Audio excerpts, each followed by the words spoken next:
Hello. Hello. Yeah, this is Equinox Elderberry with the Existential Dread Salon. How can I help you? Mm-hmm. Oh, you'd like to hear our specials? Yeah.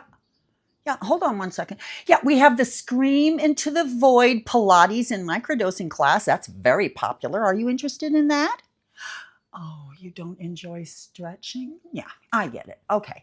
I've got some other things going on here. We have the more advanced class, Meditations on the Fall of Democracy. Yeah, it's led by one of our best practitioners, and there's a live band playing slow patriotic music. It's very effective. Oh, you don't like patriotic music? Okay, well, I have one more special that you might be interested in. Yeah, we have a new therapist right now. His name is David Doomscroll. Yes, he's very well educated. He went to USC. I know, super fun. He teaches a low level 24/7 news cycle panic class. Yes, well, you sit around and you discuss the news cycle and how it makes you panic. hmm Yeah, they meet Wednesday evenings. hmm Yeah, sure. All right, I'll get you down. Thank you for calling. Bye bye. Welcome to the Old Lady Podcast, where Equinox Elderberry seems to be one of my new alter egos. That's not terrifying at all. See you on the flip side.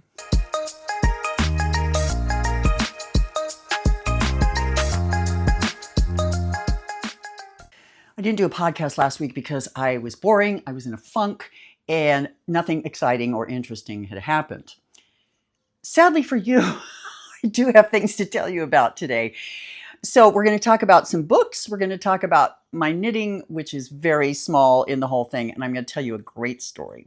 But before I start, I did my semi-annual Pride and Prejudice watching just last week. Pride and Prejudice is, it's my favorite book. It's probably my favorite storyline, and nobody does it better than Jane Austen, right? So when I was 13 years old, my great aunt gave me a leather-bound copy of the Pride and Prejudice, and she inscribed in there and she said, "Leanne, this will be your favorite book." Now, it's very small. It's only about this big, and these old lady eyes couldn't read it today if my life depended on it. But I love that book. And I am a die-hard Colin Firth is the only true Fitzwilliam Darcy on the planet person. But I have to say, watching the Matthew McFadden and Keira Knightley version last week, I love that movie. I love the soundtrack, that wonderful piano music. I love everything about that. And so I had my rewatch, and then I was in the mood. I don't know if you're aware of this, but one of the most popular genres in fiction right now, and has been for several years, is the retelling, or the let me base this on this book, only take it further. We used to call that fan fiction, but then people started getting published, so we call them retellings now. So that led me to find the book, The Other Bennet Sister, which is about Mary Bennet. Remember Mary Bennet, the awkward middle child? This book is interesting. I'm enjoying it. It's very long. It's the perfect thing to put on when I'm knitting because it's just sort of this casual droning on of, Edwardian Regency era drama, and it's pleasant. And something interesting happens in this particular book, and that is they sort of redeem Mr. Collins. Remember Mr. Collins of "These are a most excellent boiled potato"? Yeah, well, we get to see a different side of Mr. Collins in this book, and I really like that. I'm only about 3/4 of the way through it. Don't know how it's going to end, but I'm enjoying it. It's very, very fun. And so that leads me into talking about the rest of the books that I read. So when we last spoke, which was 2 weeks ago, I believe I was reading Say You'll Remember Me by Abby Jimenez. Wow. 5 stars, A+, no notes. I loved this book. It was about normal people having normal problems, and there was nothing over the top. There was no weird coincidences. It was just a great book. Abby Jimenez is, yes, is it a romance? Yeah, because a man and a woman fall in love. But it's so much more than just about them. And so I really enjoy her books. And if you remember, I also said that I was looking forward to the new Emily Henry book, Great Big Beautiful Life. Yeah, I'm about halfway through that. I like it. I don't love it. And I can't figure out why. It could be me. It could be that I'm just not in the mood for this book right now. It could be that the plot feels super familiar, like the last 17 books I've read all kind of have the same plot. And I don't really love the female character. She's a little extra. I shouldn't say that because you know that I'm considered extra. I don't know. You guys figure it out. Emily Henry is very good. She writes great. Her banter is fantastic. There's just something about this one. It's not going to get 5 stars. It'll probably get 4 stars, but it's not going to get 5. The most important book I want to talk to you about is I See You've Called in Dead by John Kenney. Confession, I chose the book because of the title. I mean, who wouldn't want to read a book like that? And it did not disappoint. In fact, not only did it not disappoint, it blew me away. Yeah, it's a book about death. It's a book about a man who writes obituaries for a living, and he accidentally, when drunk, writes his own obituary, posts it to the newspaper he works for, and then hilarity ensues. We get to meet his best friend. We get to meet a woman that he meets along his journey, and it's just profoundly delightful. I highly recommend this book. I listened to it on audiobook. Of course I did. And it was fantastic. So please pick that up. Oh yes, so in this 2-week interim, I also accidentally finished another book called The Queen of Poisons, which is number 3 in the Marlowe Murder Club series. If you remember, we have the 3 women who live in Marlowe, which is outside of London, and they solve murders. And they are hilarious and delightful. I gobbled that up in like 3 days. It just hit the spot. Again, murder mysteries. Which leads me to the next book I want to tell you about, which is so exciting. You've heard me talk about British murder mysteries for the last many times I've given this podcast. It's a genre I love. The Brits love their murder mysteries. They know how to write them. They know how to produce them in the best possible way. So when I picked up the latest book from one of my favorite authors, Abby Waxman, which is called One Death at a Time, it is a murder mystery. And it involves 2 women who are very, very different. One is an older, retired actress who is very eccentric and very smart.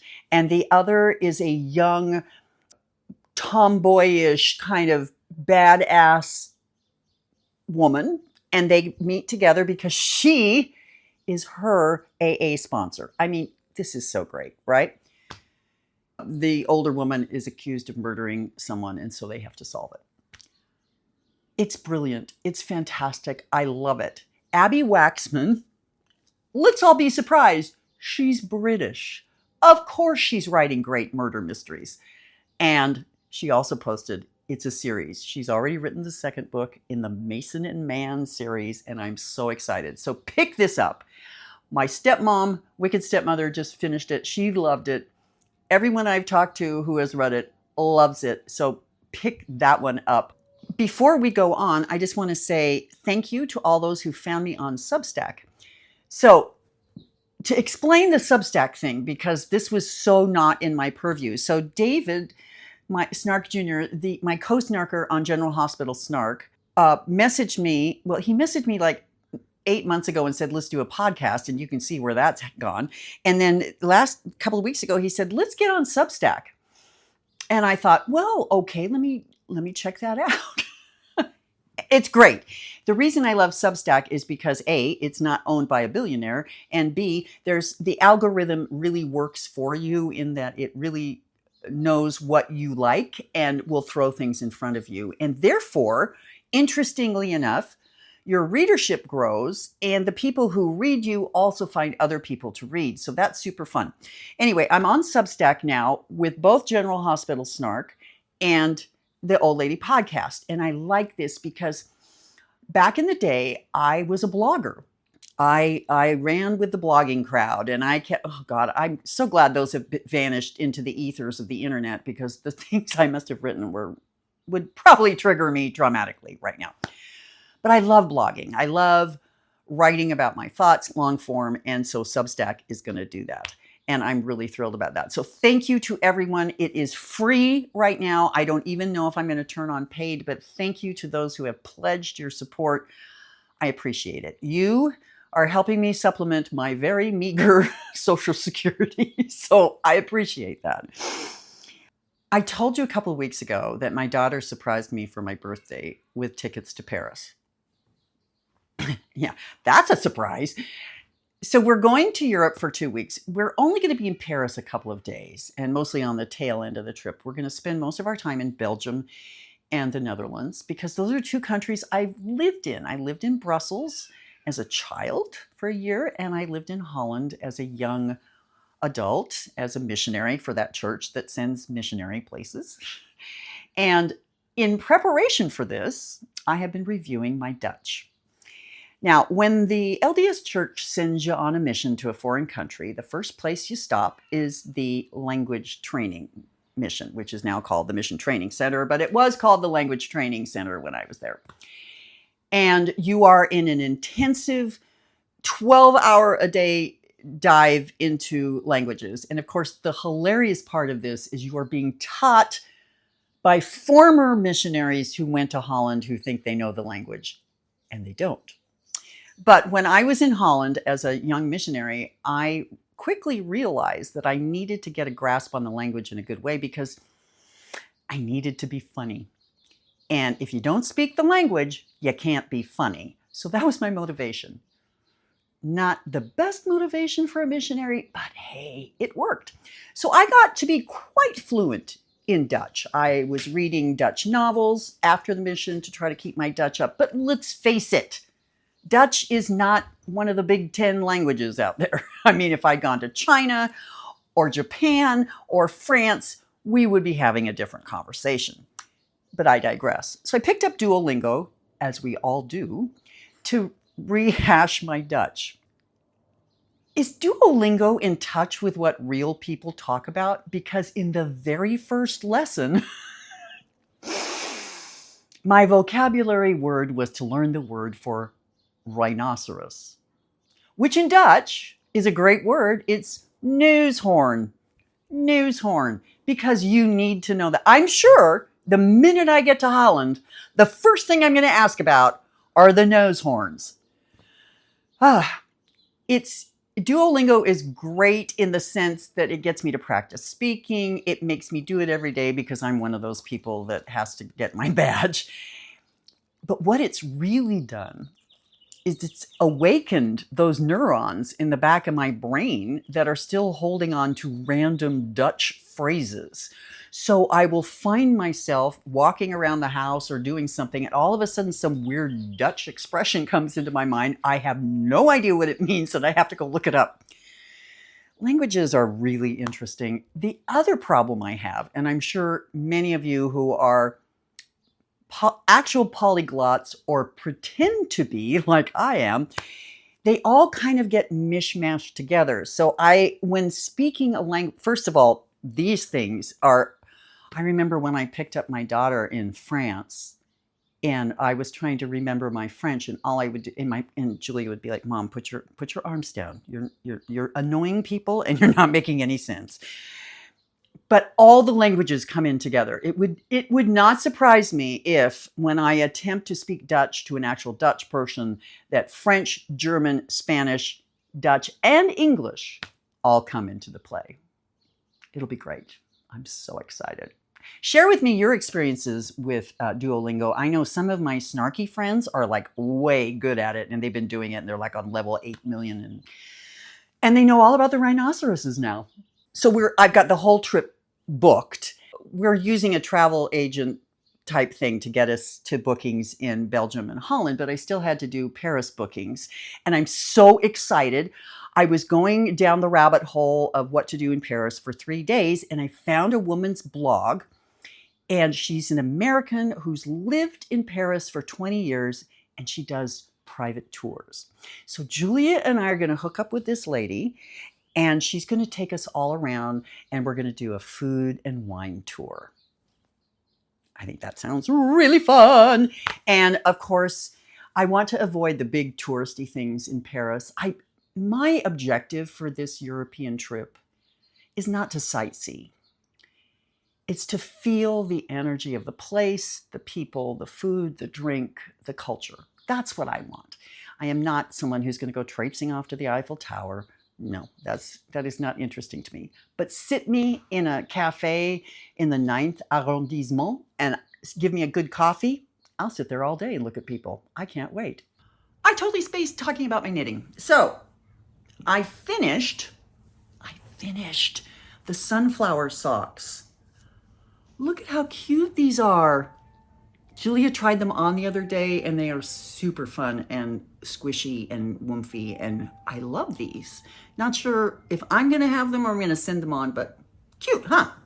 And then I'm working on my very first pair of striped socks, and mostly I did this because I couldn't think of anything else to do. This is the first one. So purple and green are like my favorite color combination. Purple, pink, and green. I love that. So these are real Leanne socks. The other one's almost done. I'm right here on the other one. So I'll finish that today. And then up next are the Ukraine socks. I finally got the right yarn. I have to work out the pattern because I'm patterning this myself. So I will return and report next week. Okay. It's time for the story. So Saturday night, Sam and his friend Anthony played at L'Opera, which is a very, very nice Italian restaurant in downtown Long Beach. And Sam has sung there for years, and they invited him to bring his friend on keyboard. And they did a really great jazz, light tunes evening of song. Here's the video. I see them bloom for me and for you, and I think to myself, what a wonderful world. This was great. Julia and I had a plan. She wanted to drink, so we didn't really want to drive. So we drove with Sam with the plan that we were going to Uber home, which is exactly what we did. We're 5 minutes away from home, and Julia says to me, "Did you bring keys?" And I said, "No." "Did you bring keys?" She's like, "No. How are we going to get into the house?" And I said, "No problem. I've done this before."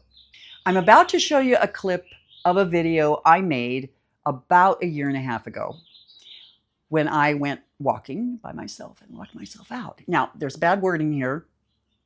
Enjoy.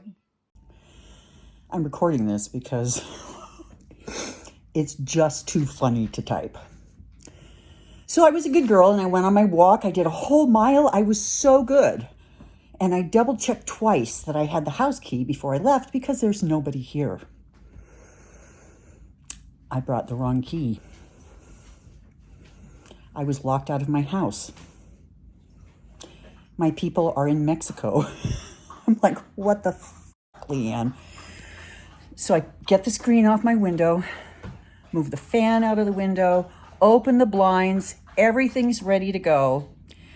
I'm able to sort of get myself up and into the window. And then because I'm fat, I kind of got high-centered. I could go neither forward nor backwards. So I finally just willed myself and the power of gravity to take me down back to my feet. And as I landed on my feet, the postman walked by. This teeny tiny little man. And I said to him, "Could you please help me? I've locked myself out of my house and I can't get in the window. Would you please jump in my bedroom window, pet my dog, and walk around and open the front door?" And he did. God bless the postman of the United States of America. Amen. So we know that breaking into the house is a possibility. So I said to Julia, we can do this. It's no big deal. We just pop the screen off my window. I give you a lift up. You're through the window. You come around, open the door. We did this. Now, wouldn't you expect if someone were breaking into your house that your dog would start barking? No. In fact, as we get the window open, Julia's like high centering herself over the window ledge, and Pond is nowhere to be found. And I'm like, what kind of a stupid guard dog are you? I actually had to call her. She came into the room, she jumped up on the bed and sat there wagging her tail because it was so exciting that the mommies had come. Note to self, if it is this easy for me to break into my own home, I'm sure those who are far more experienced at bad things will have no problem. I will be rethinking how I lock up my home in the future. Oh my gosh. No deep thoughts this week. I came to the realization the other day with my best friend that we know nothing, I know nothing. The thought of saying anything that could be positively beneficial to anyone is ridiculous because I'm just barely hanging on by my fingertips here these days. Maybe I need to make an appointment with Elderberry Equinox. In fact, I'm going to give her a call right now. I hope you guys have a great week. Equinox may show up here randomly. She's sort of terrifying. I have other alter egos, which I might... Oh God, this is really going to go downhill fast. Anyway, thank you for watching. Thank you for reading what I post on Substack. Thank you for your comments. Just thank you. You're all so fantastic. Talk to you soon.